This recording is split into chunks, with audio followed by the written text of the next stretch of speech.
The Netherlands and Denmark will supply F-16 fighter jets to Ukraine with first deliveries due around New Year, the prime ministers of the two NATO countries announced on Sunday during visits by Ukrainian President Volodymyr Zelenskiy.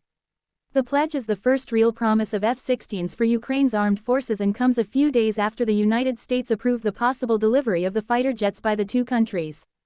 Zelensky called the decision a breakthrough agreement, and said the planes would help strengthen Ukraine's air defenses and help its counter-offensive against Russia's 2022 invasion.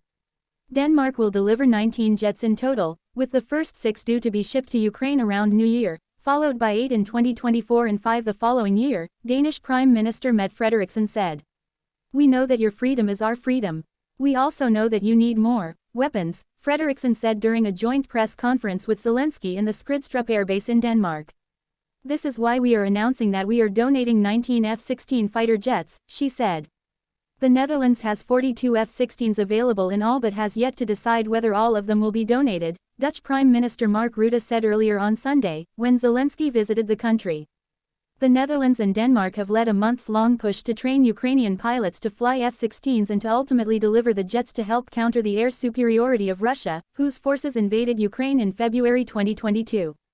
Ukraine's Defense Minister Oleksiy Reznikov on Saturday said training had begun for Ukrainian pilots, but it would take at least 6 months and possibly longer to also train engineers and mechanics.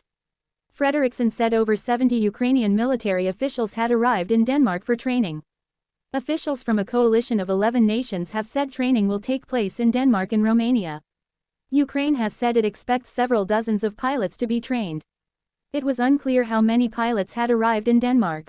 Both the Netherlands and Denmark have F-16s available to donate as their armed forces are transitioning to newer F-35 fighters. On Saturday, Zelensky was in Sweden, where he discussed the possibility of receiving Gripen jets. Reporting by Bart Meyer and Toby Sterling in Amsterdam, Stephanie van den Berg and Pyrischka van der Woe in Eindhoven, Jacob Gronholt Peterson in Copenhagen and Pavel Politiuk in Kyiv, editing by David Goodman, Elaine Hardcastle and Connor Humphreys.